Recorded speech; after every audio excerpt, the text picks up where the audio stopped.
بونجور بونسوار سلام، امیدوارم که حالتون خوب باشه. میرسیم به قسمت 23 در واقع 800 جمله کوتاه که فکر کنم یه 4 5 تا ویدیو دیگه این 800 تامون کامل میشه. بریم 30 تا جمله براتون در نظر گرفتم ببینید که چی هست. مواردش هم کامل توضیح میدم. بچه‌ها سعی کنید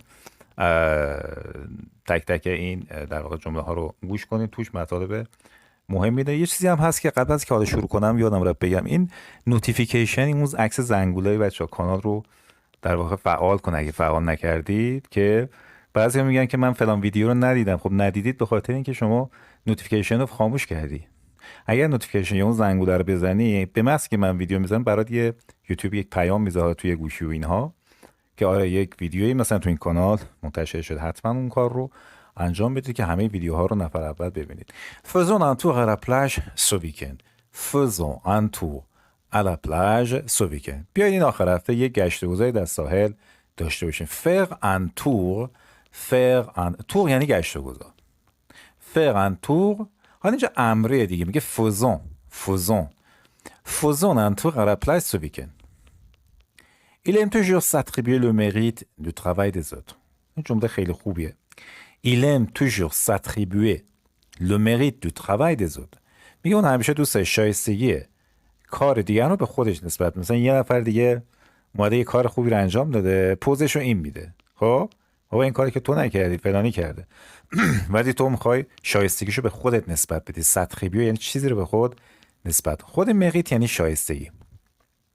مثلا اصلا یه فعلی داریم، فعل مریته بچه به معنی شایسته چیزی بوده. مثلا میگیم که tu mérites cette récompense. Tu mérites cette récompense.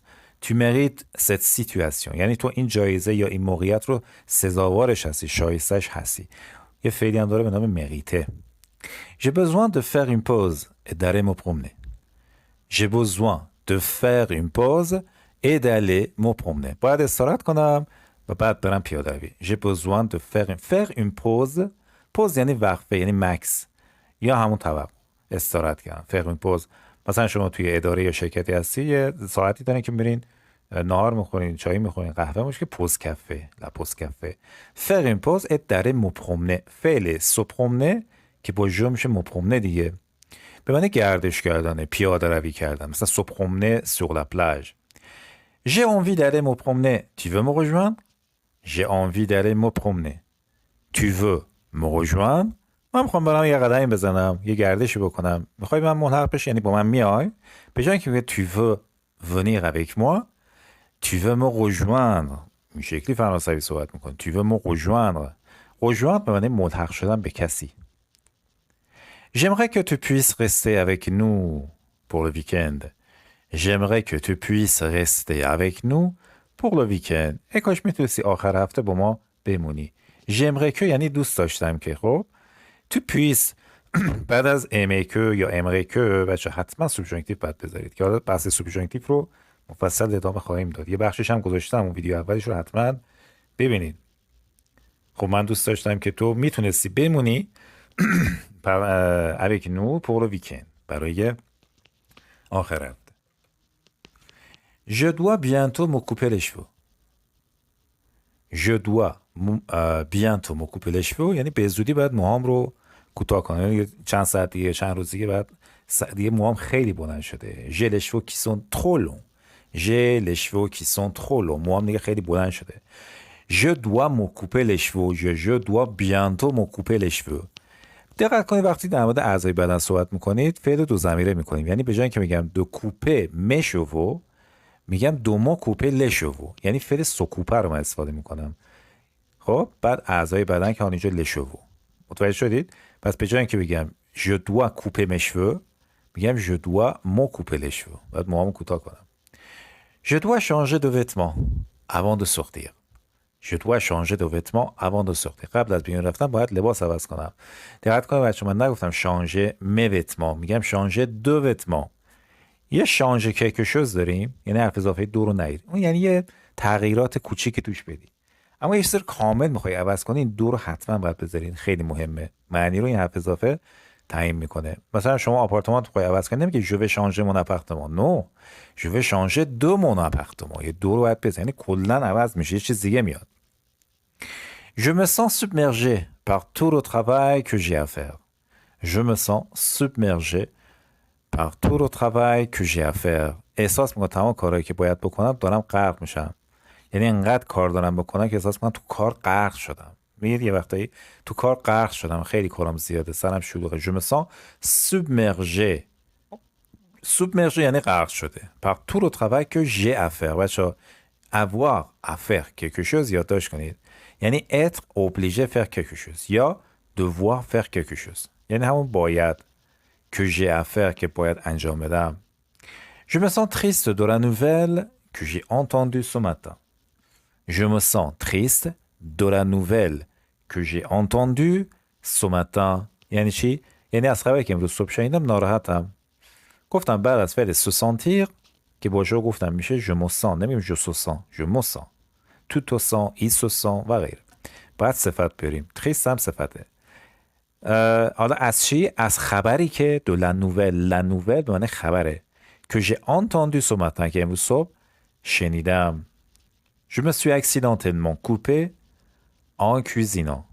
Je me suis accidentellement coupé en cuisinant. هنگام آشپزی به طور اتفاقی دست خودم بریدم. سو کوپه نه که خودم رو قطع کنم، نه، خب یعنی که یه قسمتی از بدنم که معمولا خب دست دیگه، با دست ما کار میکنیم. Je me suis accidentellement coupé en cuisinant. En cuisinant یعنی موقع آشپزی. accidentellement accidental هر چیز اتفاقی میگن accidental یه صفت. accidentellement یعنی به طور اتفاقی. accidentellement. Je m'occuperai des enfants pendant que vous faites des courses. Je m'occuperai des enfants pendant que vous faites des courses. زمانی که شما در حال خرید هستید، یعنی دارید خریداتون انجام میدید، من از بچه‌ها نگهداری میکنم. نگهداری کردن از بچه یا از هر انسانی، موجودی، چیزی میشه فعل s'occuper de quelque chose یا de quelqu'un. Je m'occuperai des enfants pendant que یعنی زمانی که vous faites des courses خرید میکنید. Je pense changer de travail bientôt. باز اینجا ببین changer de کارم کلا میخوام عوض کنم. نه اینکه یه تغییراتی توش بدم، کل کار عوض کنم. مثلا پرستارم یه دفعه برم بشم مثلا مهندس کامپیوتر. این میشه changer de. Je pense دقت کنیم ما بعد از پانسه اگه فعل مستقیم یعنی قصد انجام کاری داشتن. Je pense changer نمیگیم je pense à changer. Je pense changer de travail bientôt. قصد دارم به زودی شغل خودم رو تغییر بدم. Je suis désolé, je ne peux pas rester longtemps. Je suis désolé, je ne peux pas rester longtemps. ببخشید نمیتونم زیاد بمونم. بکنم رفتیم یه جایی، دفتری، شرکتی، خونه کسی.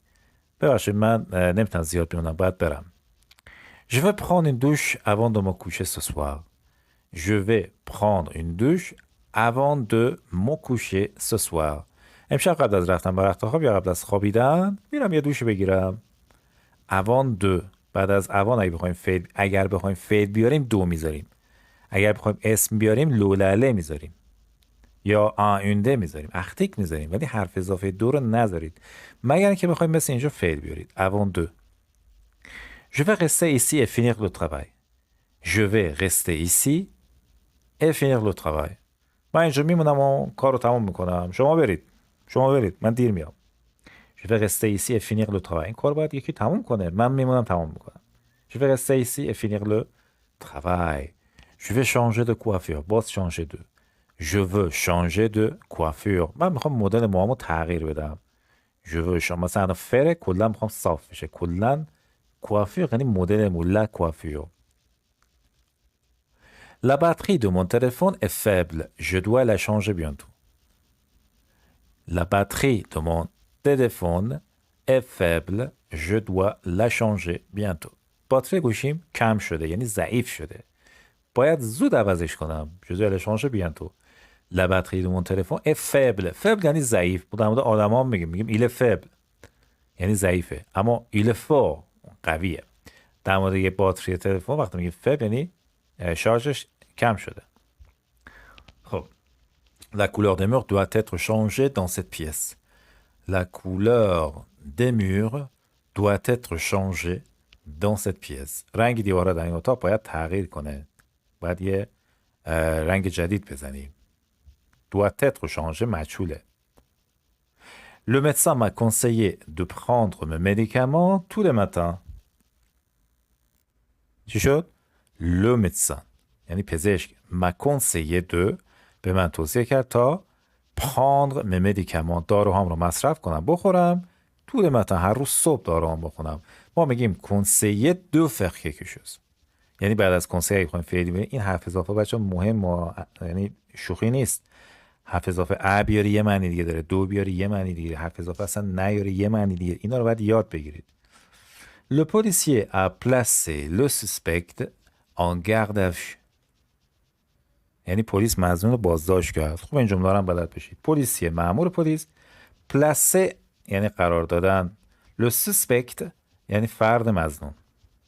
en garde à vue placé en garde à vue garde à vue یعنی بازداشت.